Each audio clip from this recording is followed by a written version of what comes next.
So, would you say Okay. that the standard of success for a white man or a white woman is different from the success of a black man or a black woman? So, I think that's a really interesting question because I don't know necessarily that the standard exactly is different, but I feel like the factors surrounding the standard are different. And for example, um, for example, I was accepted in university as soon as I graduated from high school, and so was my Caucasian husband. We both were. But, I wasn't able to afford school right out of the gate.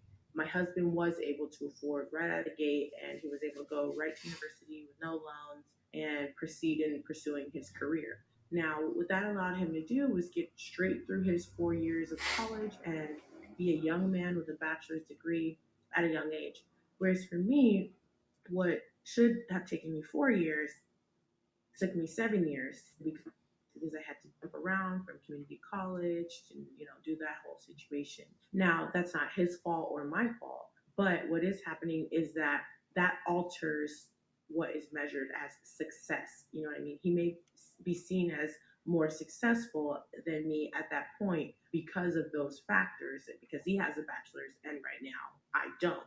So while I feel like the standard is get the bachelor's, the factors surrounding it alter what that looks like. And um, yeah, I think that's really more than. I mean, it's a difficult question. It's a difficult question because I feel like people's expectations are going to be different. Hmm. Like if I didn't go to school and didn't become a nurse and just worked any old regular job, whatever, I don't think people would be all that surprised because it's not like we expect all black women to go straight to college and get a degree and go into the professional workforce. Whereas you might expect that for a white male. You're going to be like, what's going on if it's not happening, you know what I mean? So it's hard to answer this question with just one yes or no because I feel like the factors that contribute to success can alter what the standard of success is, or maybe just the perception of success, you know what I mean? Does that make sense, or did you want me to expound? That makes a lot of sense. Okay. So, this is my last question for you. What would you say to somebody who is trying to pursue success in the same field as you? In the same field as me. um I would say that you need to um, spend some time centering yourself and grounding yourself and figure out what it is that you want to do. Because in nursing, number one, it's a very competitive field, but it's also a very wide and broad field. So, because of that, you have a very large and wide variety of individuals that are in this field. Now, it's easy to get lost in it because of that, and it's easy to get intimidated because of that.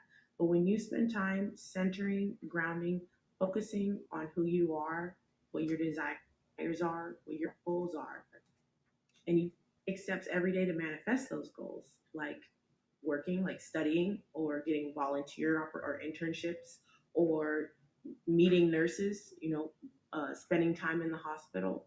Those are the steps you need to take concretely. But you also need to spend time within and figure out, what drives you and what pushes you, because you're going to really need to be able to refer to that when times get tough, when people are mean, when you feel discouraged, when you feel like a loser because it's taking you 7 years to do a 4 year degree. You're going to have to refer back to your purpose, your goal, your own definition of success, really. So that's what I would say. I would say do your soul seeking and make sure that you have the work ethic to match your dreams.